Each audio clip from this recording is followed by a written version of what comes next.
Alright guys, welcome back to my YouTube channel. Basically, welcome back. It's been a while. It's been 3 months since I made a last upload. And the last video was me mounting on my wheels.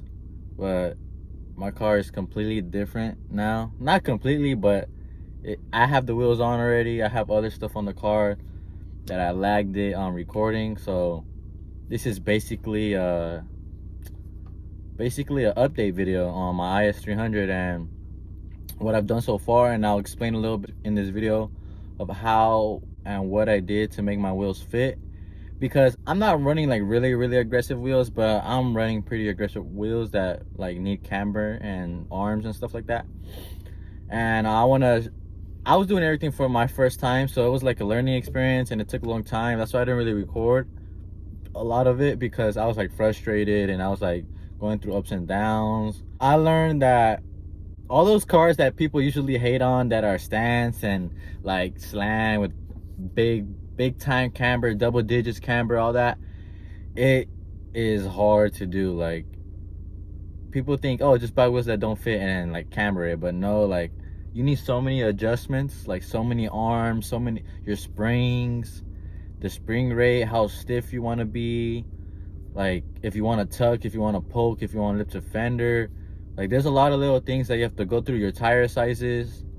And since it was my first time ever doing this to my car, it was like really hard, and I was like going through trial and error until I actually got it to where I kind of want it to be. It's still not perfect yet, but I like how it looks. And this is basically me just explaining all that. And I hope you're ready to see my car, how it is now. And it's like 100%, like, it's crazy. Stay tuned. Here's the IS300 and here's how it looks now. For the front, what I did was I got new headlights. My old headlights were kind of foggy and I wanted them to be like all clear. So I got new clear ones. And then, as you can tell, I got the Altezza grill. And it's straight Japan, like JDM as hell. And it's actually kind of pricey, I'm not gonna lie, but I got one for a pretty good deal. So it's used, it's not brand new, but you could hardly tell like the imperfections at all. Like, it's only like right here. It's like, I don't know what would you call it, but I polished it and it gets a little better every time I polish. So I think I just keep polishing. But other than that, like, it's like mint. Like, it's used, but it looks brand new to me. Like, well, it is brand new to me, but it looks brand new. So that's how my front end is right now, and it's still not done. Like, I want to tint my fog lights and change the bumper and my kit and all that. So that's the front and my wheel setup. This is how the car looks right now, sitting. Damn. My wheels, if I'm not wrong, my specs are 18 by 10 in the front.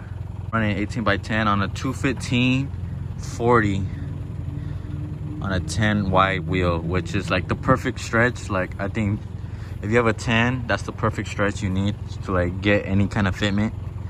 If you want to go more fitment, it's just like more stretch is just crazy, it's overkill. But the front, I didn't really have to do anything to make it fit, really. I just put JZX arms to give me camber and roll my fenders. So I bought a fender roller, so I roll and pull a little bit. It didn't come out too bad. It's pretty clean. But the rear is where it gets like kind of tricky. My rears, I have 18 by 10 and a half, I think, or 11. I'm not sure. 18 by 11 or 18 by 11. My tire size is 225/45. And honestly, I made it fit. As you can see, it fits, but it's kind of like too thick of a sidewall. So my next set is gonna be 225/40s. I feel like that's the perfect size, just like the front. It'll match the front and everything, so it'll look cool. But for the rear, I had to do major work. Like, I have toe arms, rear upper control arms. You can see like right there, rear upper control arms. And then I had to get all that adjusted. And then I tried my best to get the right wheel specs for this car. I tried, but I was off by a couple offset, and I needed to add a small, I think like that's like a 3mm spacer, because before with the camber and how low I was hitting my coil, and I put the spacer on and it didn't hit no more, so that fixed that. I wasn't stiff enough.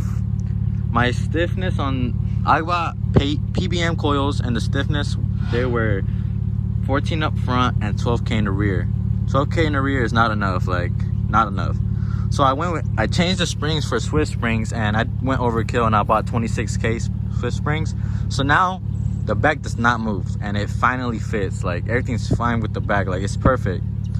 And also, since I put the spacer on, I couldn't put regular lug nuts, so I bought extended lugs. And as you can see right now, one chopped off. So I bought 4 new ones.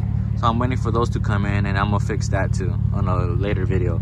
But yeah, so that's what I did. And I also bought the air tent things. You know how Drift Dialect makes one? That's useful too. I recommend people to buy that too, so you can always keep track of your PSI and all your tires. But yeah, for the rear, I recommend a 225/40, and you could fit mostly any kind of style, because right now it's a little bit too chunky for me. I want a little bit more stretch. And this is basically my high side too, because it's not perfect. It's not perfect at all, because I raised it a little bit more than the other side before I got in the line, and that's my fault. I'm gonna fix that when I put my kit on, and I have to fix the adjustments again.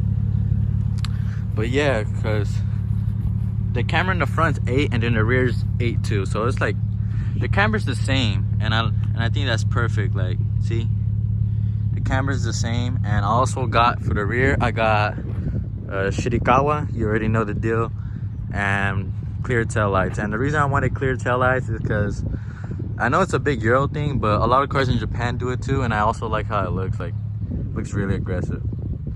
And the camber, I like the camber, but I don't think the camber is like excessive like other cars.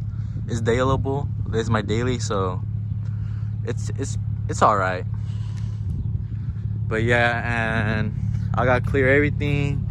This side is the low side, as you can see. It's way lower than that side, and I had to roll and pull the fenders, and the paint chips no matter what. I heated up while I was rolling, and it chipped. I just think because the car is like more than 10 years old. But yeah, that's basically what I've done to the car so far. I changed the tail lights, the front light, the grill, put bigger wheels. I have a roof spoiler, but it's in my garage, and I haven't put it on, so look for that. And I have a body kit too, so that's coming. Well, I have it, so it's gonna come on the car in a couple weeks or days, because now that we're all in quarantine, I have time to make this car how I really want it. I'm excited to show you guys the car and the finished product. So like, subscribe, comment, and there's more videos coming.